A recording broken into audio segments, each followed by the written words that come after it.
हाय hello everyone. So jewellery sector में दो बड़े प्लेयर्स पे आज हम डिस्कशन करेंगे, टाइटन एंड कल्याण ज्वेलर्स। दोनों के बिजनेस अपडेट आए हैं Q2 के। सो देखेंगे अपडेट कैसा है एंड यहाँ से आगे का कैसा आउटलुक लग रहा है कंपनी का। सो टाइटन से अगर हम स्टार्ट करें तो एक चीज के लिए एक्चुअली में हमें टाइटन को अप्रिशिएट करना चाहिए। टाइटन का अगर आप मार्केट कैप देखोगे तो ऑलमोस्ट 3,20,000 करोड़ का मार्केट कैप है इस कंपनी का। Annual sales I think around 51,000 crore के आसपास है। तो इतने बड़े बेस के ऊपर भी अगर हम टाइटन का ग्रोथ देखते हैं तो ईयर आफ्टर ईयर ये कंपनी ऑन एन एवरेज 18-20% की ग्रोथ को मेंटेन कर रही है। बहुत हाई बेस है। एंड निफ्टी 50 में अगर हम देखें तो एक टाइटन एंड दूसरा बजाज फाइनेंस, यही दो आपको कंपनीज दिखेंगी जो कंसिस्टेंटली, इतना बड़ा बेस हो गया है दोनों कंपनीज का, लेकिन स्टिल इनका ग्रोथ जो है वो ऑन एन एवरेज 20-25% के बीच में मेंटेन रहता है। एंड यही रीजन है कि मार्केट इनके स्टॉक्स को हमेशा प्रीमियम वैल्यूएशन देता है। मतलब आप देखोगे कि कई बार टाइटन का किसी किसी क्वार्टर में अंडर परफॉर्मेंस भी आता है, उनका मार्जिन गिरता है, प्रॉफिट गिरता है, ग्रोथ घटता है, लेकिन उसके बाद भी इसका पीई मल्टीपल जो है वो 80, 90, 100 के रेंज में ही दिखेगा आपको। क्यों? बिकॉज मार्केट को इसकी क्रेडिबिलिटी के ऊपर एंड जो इसका ट्रैक रिकॉर्ड है उसके ऊपर बहुत ज्यादा ट्रस्ट है। कंसिस्टेंसी कंपनी अपनी ग्रोथ में रखती है एंड यही रीजन है कि ज्यादातर इन्वेस्टर्स निफ्टी 50 के अंदर इन्हीं स्टॉक्स को ज्यादा प्रेफर करते हैं। अगर हम Q1 का बात करें टाइटन का कि Q1 में इनकी क्या स्टोरी रही थी, तो कंपनी का ग्रोथ घटा था। लगभग 11-11.5% के आसपास की ग्रोथ आई थी इनके Q1 के अंदर। रीजन वही दिया था मैनेजमेंट ने कि दो बड़े चैलेंजेस थे, एक तो आपका जनरल इलेक्शन था, देन उसके साथ में हीट वेव थे, प्लस मैनेजमेंट का कहना था कि जो वेडिंग सीजन है वो भी थोड़ा सा शिफ्ट हुआ है सेकंड क्वार्टर की तरफ। ये दो तीन रीजन की वजह से हमारा ग्रोथ Q1 में अच्छा नहीं हो पाया। लेकिन इससे बड़ा एक और कंसर्न क्या आया था कि मैनेजमेंट ने बोला कि हमारा मार्जिन जो है वो अब यहां से बढ़ता हुआ हम एक्सपेक्ट नहीं कर रहे नियर फ्यूचर में। तो एक्चुअली ऐसा एक्सपेक्टेड था कि टाइटन का मार्जिन अब थोड़ा सा अपवर्ड जाएगा, मतलब 10% से धीरे धीरे 11 देन 12% की तरफ शिफ्ट करेगा।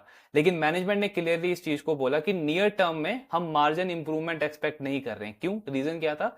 बिकॉज अगर आप 1-2 साल देखोगे पिछला ज्वेलरी सेक्टर में, तो ये सेक्टर बहुत ज्यादा हाई रेट पे ग्रो हुआ है, एक अलग ही बूम रहा है इस पूरे सेक्टर के अंदर। गोल्ड के प्राइसेस लगातार बढ़ रहे हैं, लेकिन उसके बाद भी पूरा ज्वेलरी सेक्टर एक बहुत हाई पेस के ऊपर ग्रो कर रहा है। तो जब भी सेक्टर में इतना स्ट्रॉन्ग टेलविंड होता है तो हम बार बार देखते हैं कि नए प्लेयर्स एंटर करते हैं। रिलायंस ऑलरेडी था, रिसेंटली बिरला ने भी अनाउंस किया कि 5,000 करोड़ की इन्वेस्टमेंट के साथ में वो इस सेक्टर के अंदर एंटर कर रहे हैं। तो इससे कंपटीशन इंटेंसिटी काफी बढ़ गया पूरे सेक्टर में। वहां पे टाइटन की मैनेजमेंट का बोलना था कि हम मार्केट शेयर प्रोटेक्ट करने को अभी फोकस करेंगे, मार्जिन जो इंप्रूवमेंट है उस पर हमारा फोकस नहीं है। नियर फ्यूचर में चांसेस है कि मार्जिन इनका घट सकता है। तो ये एक नेगेटिव कंसर्न था। एंड उसके उसके बाद आप देखोगे कि ग्रोथ भी कम हुआ, मार्जिन का गाइडेंस भी कम हुआ और मार्केट ने स्टॉक को भी थोड़ा बहुत पनिश किया था। ये स्टोरी थी टाइटन की Q1 के अंदर। अब हम देखते हैं कि सेकंड क्वार्टर में ओवरऑल कंपनी की कैसी परफॉर्मेंस आई है। जो Q2 अपडेट आया है कंपनी का, उसमें उसमें इन्होंने किस तरीके के नंबर्स रिपोर्ट करे हैं। तो टाइटन का अगर आप देखोगे तो 3-4 बिजनेसेस हैं इनके। ज्वेलरी का बिजनेस है, वॉचेस एंड वेयरेबल्स का बिजनेस है, आई केयर है, इमर्जिंग बिजनेसेस में इनका साड़ी का बिजनेस है तनेरिया का, देन आपके लाइफस्टाइल प्रोडक्ट्स हैं जिसमें पर्सेस, बैग्स वगैरह आते हैं। बट जो मेन धंधा है कंपनी का वो अभी भी तनिष्क है, मतलब जो ज्वेलरी बिजनेस है इनका, उसका ग्रोथ अगर हम देखें तो 26% से कंपनी ने ग्रो किया है। एक इतने बड़े हाई बेस के ऊपर स्टिल 26% की ग्रोथ को कंपनी ने अचीव किया है Q2 के अंदर। नंबर ऑफ स्टोर हम देखें टाइटन का तो 723 कंपनी के टोटल स्टोर्स हैं। 24 न्यू स्टोर्स कंपनी ने ओपन किए हैं। मैनेजमेंट का कहना है कि इस क्वार्टर में जो इंपोर्ट ड्यूटी कम करी गवर्नमेंट ने, उसका एक बहुत बड़ा पॉजिटिव इंपैक्ट हमको देखने को मिला एंड सडनली हमारे फुटफॉल्स बढ़ गए हमारे स्टोर्स के अंदर। तो उसकी वजह से ग्रोथ का नंबर इतना अच्छा आया है, एक मेजर कंट्रीब्यूशन वहां से आया। एंड मतलब अगर आप एक चीज और ऑब्जर्व करोगे तो हर एक कंपनी ने इस चीज को कंफर्म किया था कि सडन डिमांड एकदम से बढ़ गई है इंपोर्ट ड्यूटी कम कम होने की वजह से। मतलब लॉन्ग टर्म में, आप मीडियम टू लॉन्ग टर्म में वैसा डिमांड ऑफ कोर्स एक्सपेक्ट नहीं कर सकते कि वैसा ही डिमांड रहेगा, लेकिन एक सडन डिमांड जो बूस्ट चाहिए था थोड़ा सा स्लो Q1 के बाद में, वो गवर्नमेंट के इस इंपोर्ट ड्यूटी कट वाले डिसीजन से मिला है एंड टाइटन को भी एक अच्छा बेनिफिट मिला है। अब जब एक बड़ा प्लेयर किसी सेक्टर में ऐसा नंबर रिपोर्ट कर दे 26% का ग्रोथ, तो वहां पे क्या होता है कि सेक्टर में एक्सपेक्टेशन सेट हो जाता है कि जो बाकी प्लेयर्स हैं, medium size small size players हैं, उनका भी एक अच्छा ग्रोथ नंबर आना चाहिए। यहाँ पे अगर अब हम कल्याण की बात करें तो कल्याण मतलब पूरे ज्वेलरी सेक्टर में पिछले 3-4 साल में सबसे बेस्ट प्लेयर रहा है। कंसिस्टेंसी इस कंपनी ने जो शो करी है एंड जो टर्न अराउंड हुआ है इसके बिजनेस का, वो एक बहुत बड़ा अचीवमेंट रहा है। बिकॉज इनके मैनेजमेंट के ऊपर काफी सारे एलिगेशंस लगे हैं पास्ट में, कॉर्पोरेट गवर्नेंस का इशू काफी ज्यादा डिस्कस हुआ है इस कंपनी में, बट वहां से एक साउथ बेस्ड प्लेयर होता था ये, आज के टाइम पे एक पैन इंडिया प्लेयर है। कंपनी का ऑलमोस्ट 60-70% रेवेन्यू आज के टाइम पे नॉन साउथ रीजन से आता है। ये एक बहुत बड़ी अचीवमेंट है और लगातार कंपनी अब इंटरनेशनल मार्केट में भी एक्सपैंड कर रही है। तो ये एक एक बहुत अच्छा टर्न अराउंड बिजनेस रहा है कल्याण ज्वेलर पिछले 3-4 साल के अंदर। इसका Q1 का परफॉर्मेंस अगर आप देखोगे तो जहां टाइटन, सेनको, ये जो दो बड़े प्लेयर्स हैं लिस्टेड स्पेस के अंदर, दोनों ने बताया कि ये इलेक्शन की वजह से, हीट वेव की वजह से हमारा ग्रोथ कम रहा। वहीं पे कल्याण सिर्फ एक ऐसा प्लेयर था इस रिटेल ज्वेलरी स्पेस में टॉप प्लेयर्स के अंदर, जिसने इंडिया के अंदर 30% का ग्रोथ अचीव किया था Q1 में, दो बड़े चैलेंजेस के बाद भी। कंसोलिडेटेड नंबर भी कंपनी का 27% की ग्रोथ के साथ में आया था।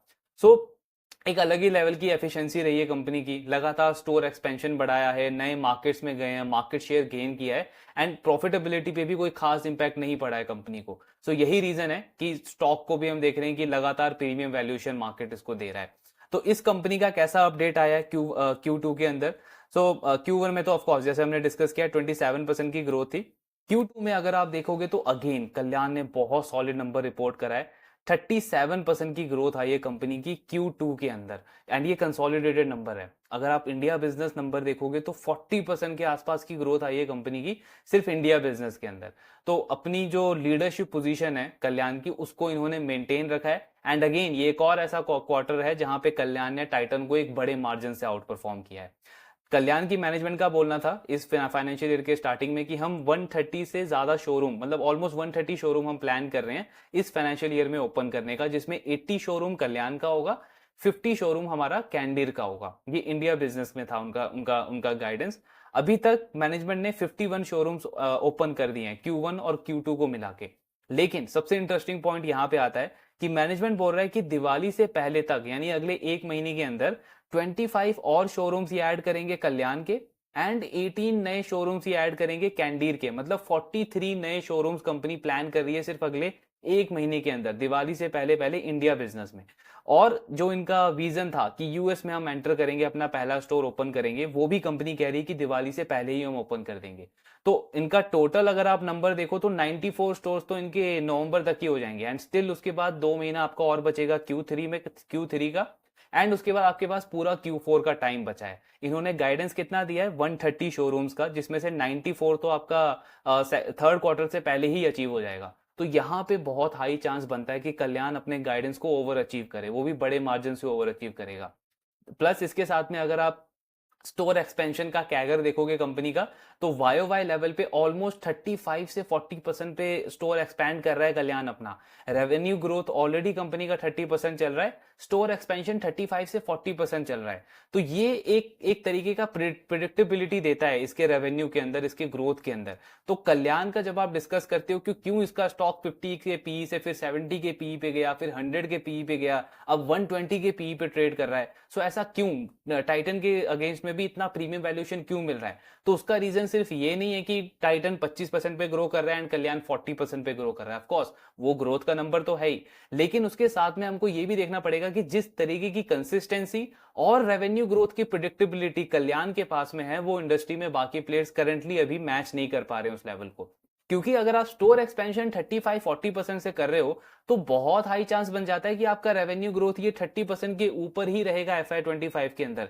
सो इस प्रिडिक्टेबिलिटी और इस कंसिस्टेंसी की वजह से मार्केट जो है वो कल्याण को इतना प्रीमियम वैल्यूएशन दे रहा है। एंड आप देखोगे कि जिस तरीके का मैनेजमेंट एग्जीक्यूट कर रहा है, आने वाले क्वार्टर्स में अगर ये एग्जीक्यूशन ऐसा ही रहा तो इनका जो स्टॉक का मल्टीपल हम देख रहे हैं वो इसी करंट लेवल पे रहेगा। इनफैक्ट और ज्यादा स्टॉक को रिवॉर्ड कर सकता है मार्केट।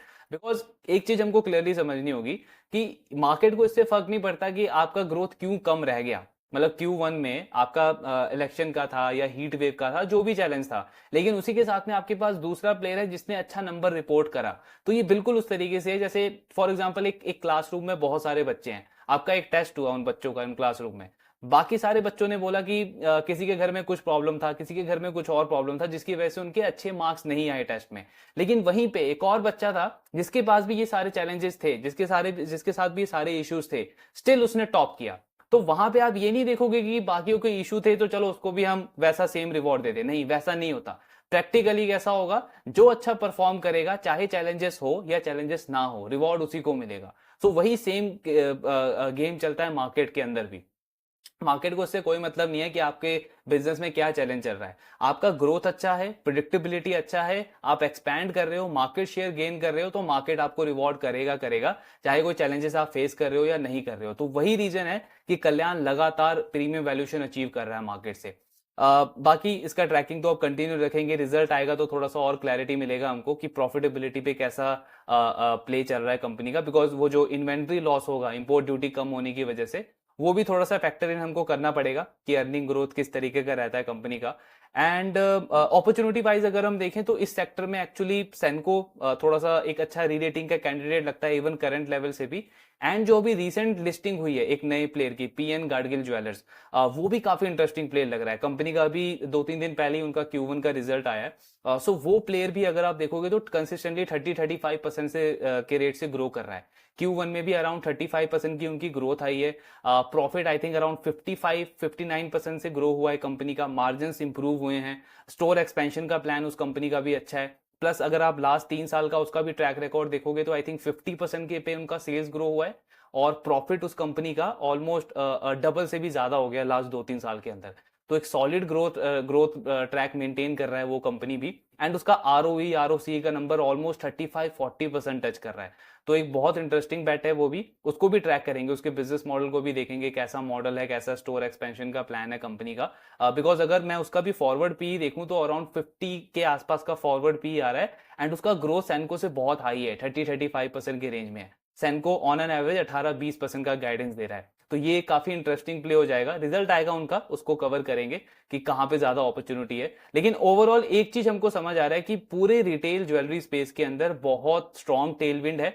अब चाहे इसमें वो रिटेल ज्वेलर्स हो, कल्याण सैनको या पीएन गाडगिल, या फिर जो मैन्युफैक्चरर्स हैं, जो छोटे प्लेयर्स हैं, स्काई गोल्ड, आरबीजेड ज्वेलर, जिनको भी हमने कवर किया है, उनमें भी बहुत सॉलिड रीरेटिंग चांस लग रहा है। तो रडार पे रखना है इस पूरे सेक्टर को, बहुत अच्छी अच्छी अपॉर्चुनिटीज है। ट्रैकिंग कंटिन्यू रखेंगे। बाकी ऑफ कोर्स जो भी आपके डाउट है please do let me know in the comment box. Thank you very much.